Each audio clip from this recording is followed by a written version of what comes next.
네, 안녕하세요. 오늘은 2025학년도 수능 영어 34번을 가지고 강의를 진행하도록 하겠습니다. 자, 34번 문제는 빈칸 문제죠. 자, 제가 앞전 강의에서도 빈칸과 관련된 강의를 했었는데 거기서 제일 중요하게 제가 설명드렸던 게 뭐죠? 바로 주도권을 잡아라였습니다. 자, 혹시 이 강의를 보지 않은 친구들은 제가 빈칸 문제를 어떻게 풀어야 되는지 빈칸 문제 풀 때 가져야 될 자세 시리즈를 올렸는데 거기서 첫 번째 강의는 꼭 보고 와주셨으면 좋겠습니다. 자, 그래서 빈칸 문제를 풀 때는 기본적으로 주도권을 가져야 된다. 즉, 지문을 읽고 빈칸에 어떤 말이 들어갈지 내가 먼저 생각을 해서 어느 정도 적어보고 보기로 가야 끌려다니지 않고 주도권을 잡은 채로 문제를 풀 수 있다고 했어요. 거기에 더해서 오늘은 다른 꿀팁들도 알려드릴 테니까 강의 끝까지 봐주시기 바랍니다. 그럼 문제 34번을 보기 전에 설명부터 드리겠습니다. 자, 이 빈칸 문제를 풀 때 유의할 점을 일단 4가지로 이번 강의에선 정리해 봤는데요. 자, 일단 첫 번째 볼게요. 여러분들이 빈칸 문제를 풀 때는 빈칸이 포함된 문장부터 봐야 됩니다. 자, 빈칸이 포함된 문장부터 봐야 되는 이유는 우리가 글을 읽을 때 어떤 부분에 유의하면서 읽어야 되는지 먼저 머릿속에 가지고 글을 읽기 위함이에요. 자, 만약에 빈칸에서는 동그라미를 찾으라고 했는데 위에서부터 글을 쭉 읽으면서 동그라미를 제외한 세모에 집중을 하면서 읽었어요. 그런데 막상 빈칸에서는 동그라미를 얘기했다면 글을 다시 읽어야 되겠죠. 그래서 일단 빈칸 문제를 풀 때는 1번으로 빈칸이 포함된 문장부터 보는 거 항상 유의하셔야 되고, 하지만 빈칸 위치가 초반이라면 처음부터 그냥 쭉 읽으면 돼요. 왜? 그냥 처음부터 읽어도 빈칸이 포함된 문장이 앞에 나와 있으니까 빈칸에서 뭘 찝어야 되는지 머릿속에 넣을 수 있기 때문이에요. 아시겠죠? 네, 그래서 1번 꼭 유의하면서 풀어야 되고 2번. 자, 2번에는 별표 3개 칠게요. 이거 굉장히 중요합니다. 소재와 진술을 확실하게 잡는다. 소재와 진술 잡는 건 빈칸 문제뿐만 아니라 수능 영어 문제 모두에 해당되는 스킬입니다. 그래서 별 3개 치고 이 자세는 수능 영어 전체에 해당된다 라는 거 포인트로 꼭 집어가세요. 자, 소재와 진술을 확실하게 잡는다는 건 결국에 주제를 확실히 안다는 말이에요. 자, 그런데 여러분들이 글을 읽으면서 주제를 파악해야 된다라는 생각을 하면서 읽으면 굉장히 복잡해집니다. 왜? 일단 글을 그냥 읽는 것도 어려운데 그 글의 주제가 뭔지까지 생각을 하려면 글을 읽는 와중에 요약도 해야 되기 때문이에요. 그래서 우리가 수능이라는 제한된 시간에 영어 지문을 빠르게 읽고 정확한 답을 골라야 되는 시험에서는 주제를 먼저 생각하려고 하지 말고 일단 소재를 잡는 게 중요해요. 그 글에서 어떤 얘기를 하려고 하는지, 이 글에서 뭐와 관련된 얘기를 하려고 하는지 소재를 먼저 잡고 그 소재와 관련돼서 필자가 어떤 진술을 하는지 생각해 보는 거예요. 그래서 소재와 진술을 확실하게 잡는 게 굉장히 중요하고요. 이것만 확실히 잡아도 수능 문제 쉽게 풀린다고 확실하게 말씀드릴 수 있습니다. 그래서 여러분들이 글을 읽으면서 소재를 절대 놓지 않는 자세가 필요해요. 소재가 뭔지는 여러분들이 지문 첫 번째에서 세 번째 줄을 읽으면 뭔지 바로 보입니다. 같은 단어가 반복되거나 대놓고 이건 소재야, 이 글에서는 이거에 대해서 얘기를 할 거야 라고 던져줘요. 그러면 그 소재를 꽉 잡고 쭉 읽으면 진술이 보입니다. 아, 필자가 이 소재에 관련해선 이런 자세구나, 이런 의견을 가지고 있구나가 눈에 보일 거예요. 그리고 이 방법에 대해서는 오늘 강의에서도 그렇고 앞으로 모든 강의에서 다 설명을 드릴 거니까 천천히 따라와 주시면 되고요. 일단은 여러분들이 소재와 진술을 모든 지문에서 확실히 잡아야겠구나 라는 생각을 가지고 있는 게 중요합니다. 아시겠죠? 그럼 다음 3번도 보면 답의 근거는 최소 몇 문장이에요? 2문장을 잡아야 돼요. 자, 이거는 무슨 말이냐? 보통 빈칸이 나오고 글이 이렇게 이어져요. 그러면 이 글에서 예시가 나올 가능성이 굉장히 많습니다. 예시를 통해서 진수를 찾아라 라고 던져주는 문제가 굉장히 많기 때문인데 이 예시의 수가 최소 두세 가지는 됩니다. 그러면 여기서 중요한 건 이 두세 가지 모두를 내포할 수 있는 선지를 찾아야 돼요. 다시 뭐라고요? 이 두세 가지 예시를 모두 다 내포하는 선지를 찾아야 돼요. 그런데 여러분들이 실수하는 건 이 예시 중에서 한 가지만을 포함하는 걸 선지로 찾는 경우가 굉장히 많아요. 자, 이것도 뒤에서 문제를 풀면서 조금 더 설명을 드릴 거니까 일단 중요한 건 답의 근거는 최소 2문장 잡아야겠구나 라고 생각을 하시고 사실 3문장까지 잡으면 굉장히 좋은데 3문장까지 잡기 어렵다면 2문장으로 잡고 마지막 한 문장은 선지를 일단 고르고 역으로 가서 이것도 해당되네라고 확인하는 용으로도 써도 됩니다. 자, 이것도 문제를 풀면서 더 설명드릴 거고 4번 봅시다. 4번은 빈칸을 먼저 채워서 주도권을 잡아라 라고 돼 있죠. 자, 이 말은 제가 앞서 말씀드린 것처럼 빈칸 문제 풀 때 가져야 할 첫 번째 자세였기 때문에 그 강의를 듣지 않은 친구들은 꼭 듣고 오시길 바랍니다. 아시겠죠? 자, 그러면 이렇게 4가지로 빈칸 문제를 풀 때 유의할 점을 설명드렸는데 제일 중요한 게 몇 번이라고요? 2번, 소재와 진수를 확실하게 잡는다. 이게 제일 중요하다고 했죠. 자, 그러면 소재와 진수를 어떻게 잡아야 되는지 오늘 몇 가지 설명드리도록 하겠습니다. 자, 소재와 진술 잡는 데서 제일 기본적인 내용으로 오늘 설명드릴 거예요. 앞으로 강의에서 차근차근 단계별로 설명드릴 테니까 쭉 따라오시면 되겠고 오늘은 기본적인 것부터 잡고 갑시다. 자, 일단 여러분들이 지문을 봤을 때 첫 줄에서 3줄을 읽으면 소재가 보일 거예요. 같은 단어가 반복되거나 대놓고 필자가 이건 소재야 라고 던져주기 때문이에요. 그러면 그 소재를 어떻게 표시해야 돼요? 동그라미 치고 그 소재와 관련된 필자의 진술은 어떻게? 밑줄로 표시합니다. 자, 이게 굉장히 중요해요. 여러분들이 수능 시험장에서 눈으로만 읽고 머릿속에 저장됐다고 생각하면 굉장히 자만하는 겁니다. 일단 표시가 돼 있어야 확실하게 잡을 수 있어요. 그래서 소재는 동그라미, 진술은 밑줄 치는 거 습관 들이시기 바라고요. 2번, 지시사는 가리키는 대상으로 풀어서 해석합니다. 자, 중요한 거 풀어서 해석해야 돼요. 자, 예를 들어서 데이라는 지시사가 있다고 해볼게요. 자, 여러분들이 그래서 데이를 보면 보통 그냥 그들이라고 해석을 해버립니다. 근데 문제는 이게 그들이라고 해석해서 될까요? 안 되죠. 왜? 그것들도 될 수 있죠. 물건일 수도 있단 말이에요. 즉, 그들, 그것들 이렇게조차도 해석하지 말고 그냥 데이가 문맥상 뭘 의미하는지 정확하게 짚고 그 가리키는 대상으로 풀어서 해석을 순간적으로 해버려야 돼요. 그래야 확실한 진술을 잡을 수 있어요.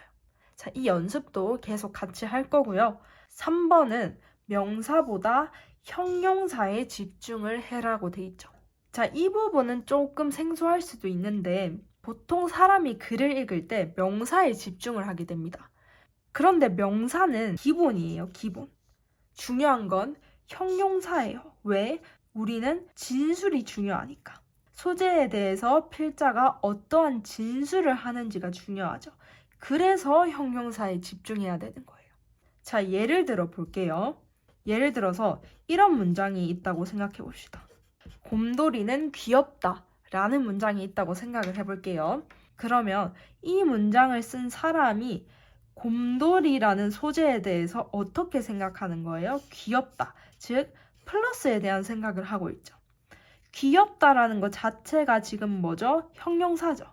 형용사에 이 진술이 담겨 있는 거예요. 형용사에 필자의 생각이 담겨 있죠.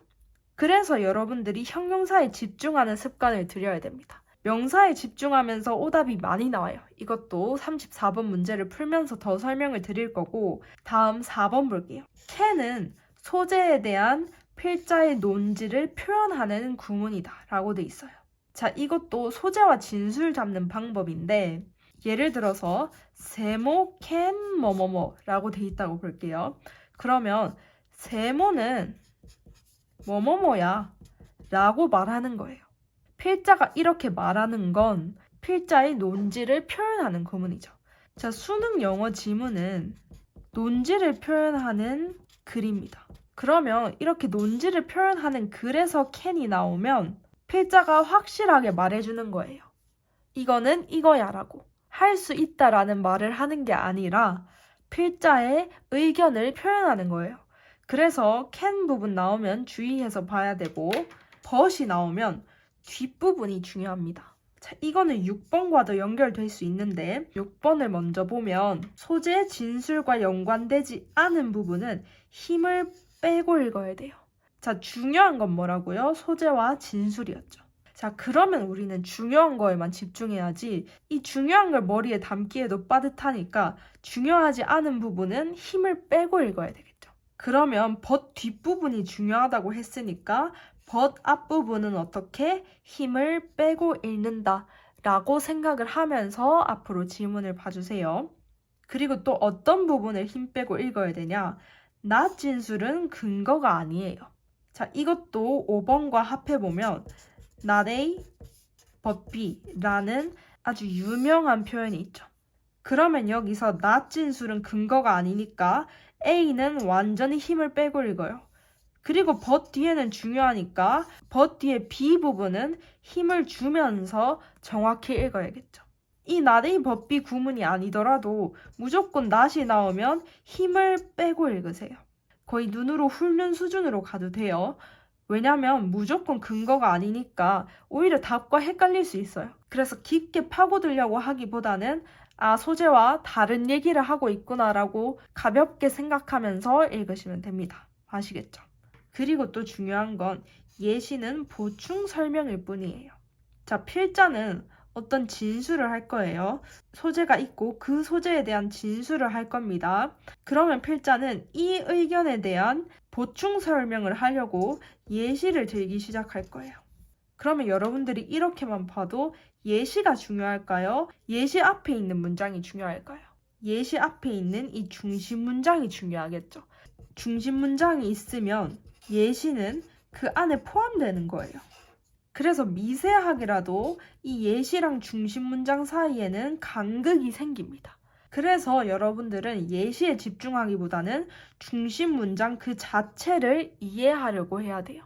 오히려 여러분들이 예시를 읽고 여러분들이 생각이 짙게 담길 수 있어요. 특히 예시를 읽고 명사에만 집중하면 여러분들 마음대로 이 명사에 관한 의견을 그냥 만들게 됩니다.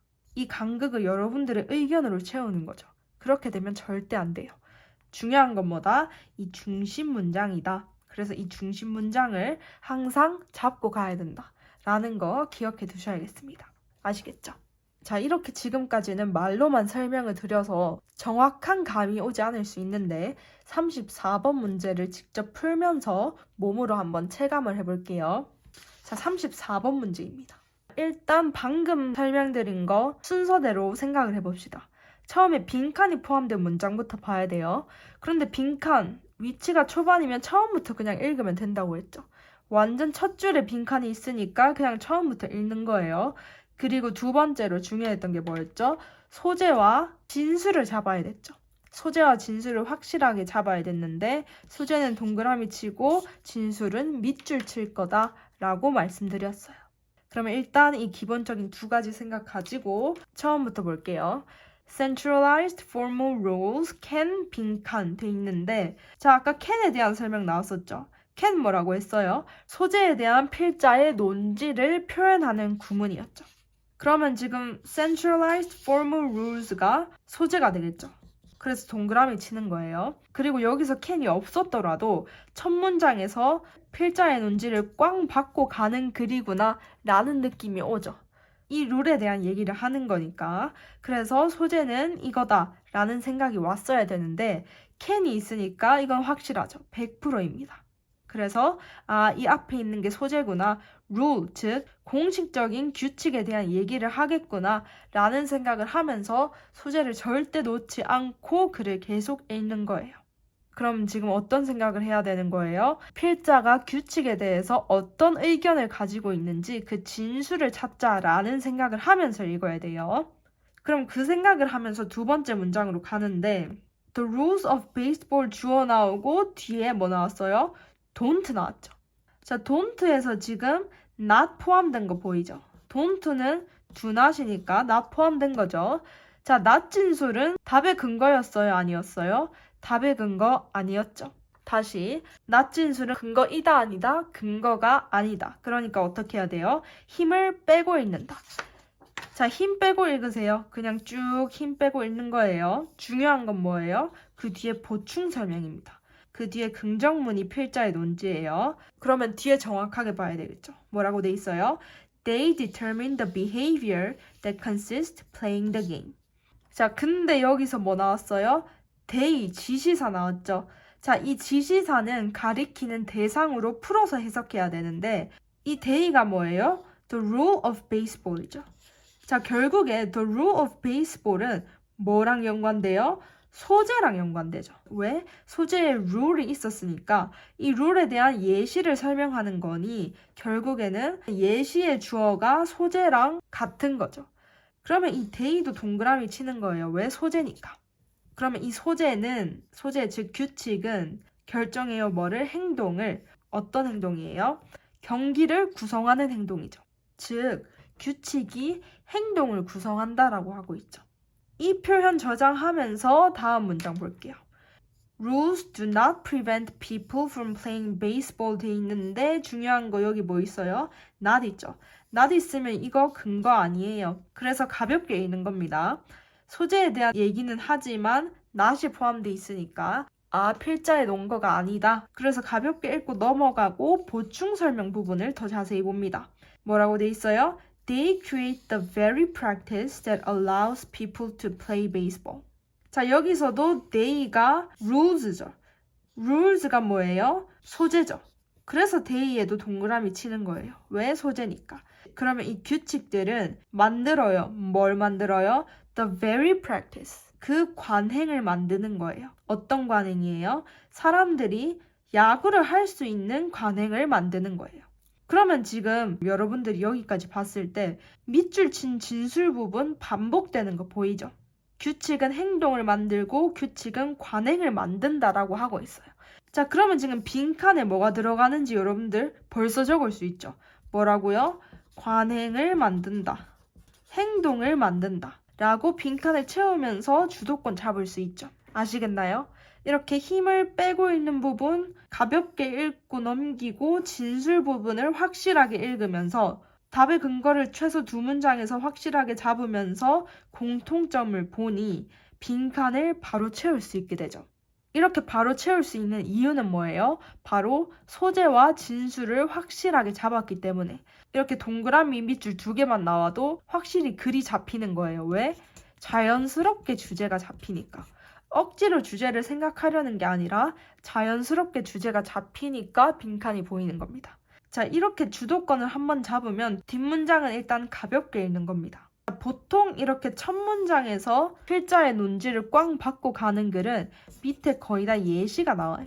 그래서 밑에 예시가 쭉 나열될 거기 때문에 가볍게 읽어보는 거예요. 자, 악보 얘기 나오고요. 그리고 법률적인 규칙 얘기도 나와요. 이거 다 소재와 관련된 예시겠죠. 그래서 이런 얘기 나오구나 쭉쭉쭉쭉 읽는 거고 예시가 이렇게 여러 가지 나옵니다. 이거 다 직접적인 근거 아니에요. 중요한 거 여기 but 나왔죠. but 나왔으면 true부터 but 앞부분까지 힘 빼고 그냥 눈으로 읽는다. 중요한 건 뭐다? but 뒤에 부분이다.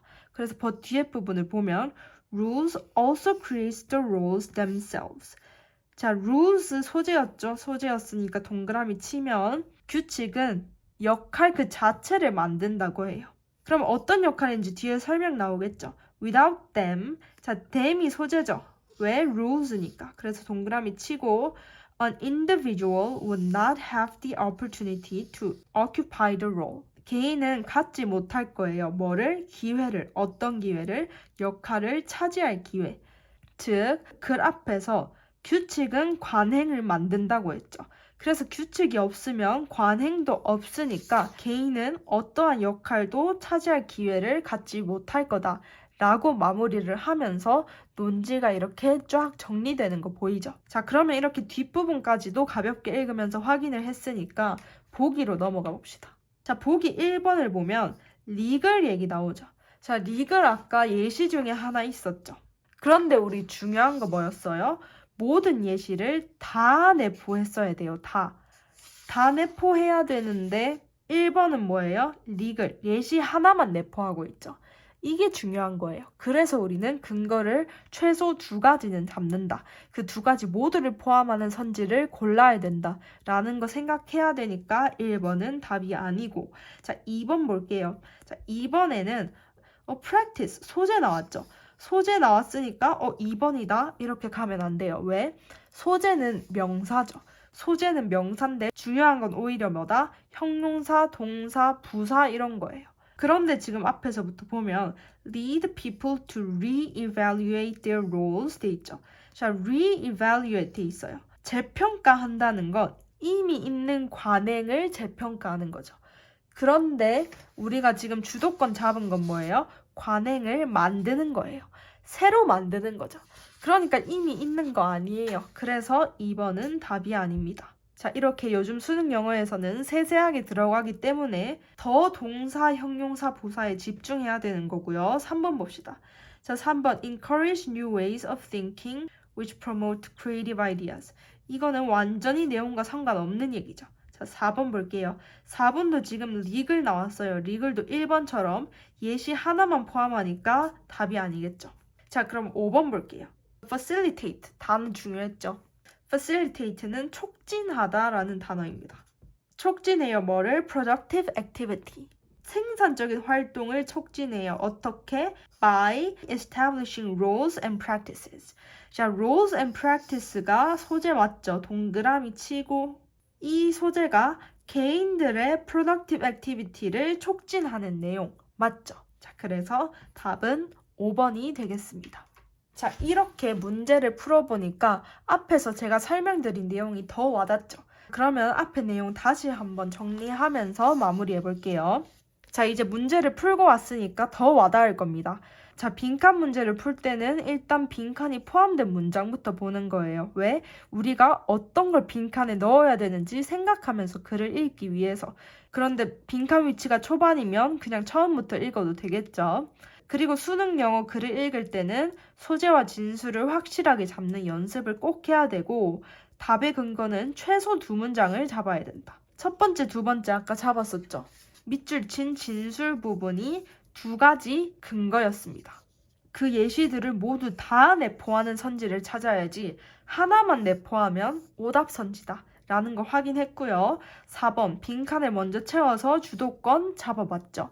먼저 소재와 진수를 잡으면 빈칸에 들어갈 내용이 자연스럽게 보입니다. 그걸 먼저 적어놓고 보기로 내려가야지 보기에 이끌리지 않아요. 그래서 주도권을 잡아봤고요.